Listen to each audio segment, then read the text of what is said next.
Welcome back to my daily inspirations.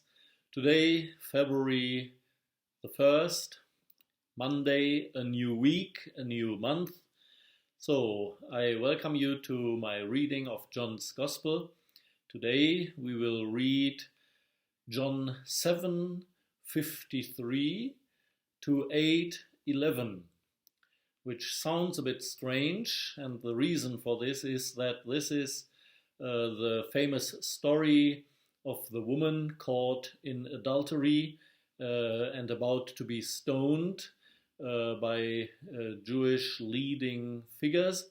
And the reason why this is a bit of a strange thing is that this story is actually missing in the oldest manuscripts we have from John's Gospel. So I read this as a single story.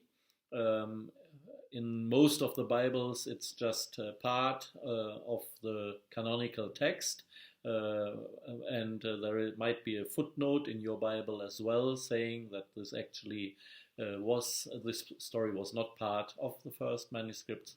Anyway, so I read only these 11 verses or 12 verses.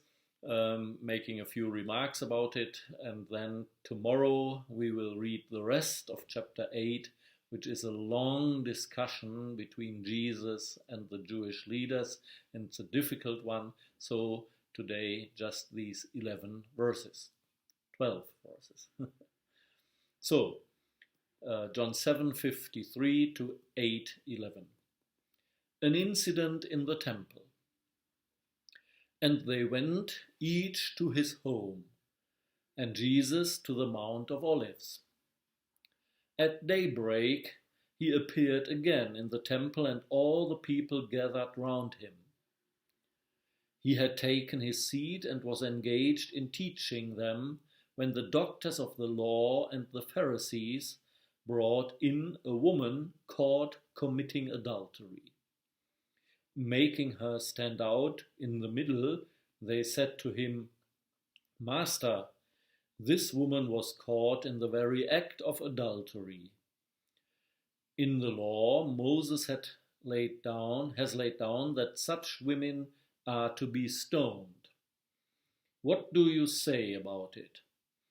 They put the question as a test, hoping to frame a charge against him.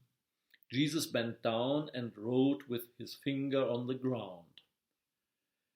When they continued to press their question, he sat up straight and said, that one of you who is faultless shall throw the first stone." Then once again he bent down and wrote on the ground.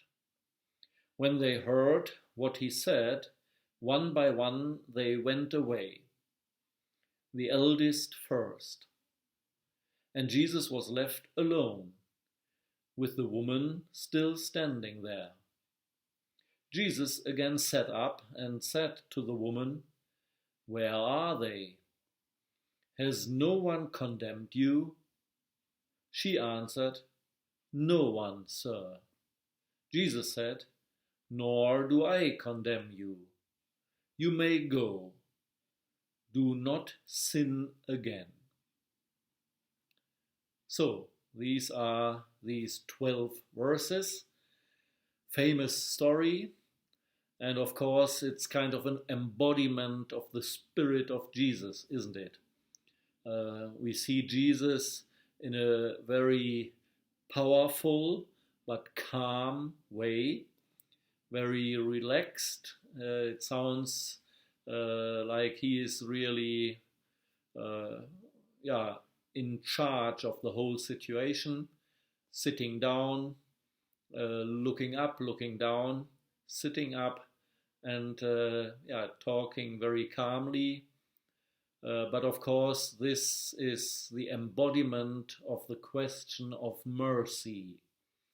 Of course, it's the question about how do we deal with sin, with people committing sins. And of course, we all commit sins. So it's not only the question how we deal with people, but how we wish to be dealt with if we are those who committed a sin. And of course, the question is, do we condemn people? Do we go strictly by the rule book, as the Jewish leaders here try to do, according to the book of Moses? She should have been stoned, the law of Moses. And Jesus turning the question back on the questioners and asking about their own faults, their own sins. And in the end, when everyone is gone, Jesus is not condemning this woman either, but then, of course, he is not playing down the severance of sin either, in that he in the end says, you may go. So he basically forgives the woman in saying, you may go. This is kind of an implied forgiveness. But then the famous words, do sin no more. And this is the famous and very important teaching that Jesus is receiving everybody, anybody, all people without condition. Everyone and anyone can come as she or he is. But Jesus will not leave people as they are. He will challenge us all when we receive forgiveness to change our lives.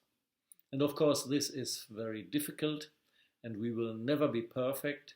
It has nothing to do with perfectionism, but it's the challenge that although we are forgiven for free and there are no conditions, we shall take this as a challenge for change. So that's the challenge for today, as any day and every day, to know that we are forgiven, and to pray that the Spirit within us may change us, change our hearts, and then that we are able, with the help of the Spirit, also to change behavior.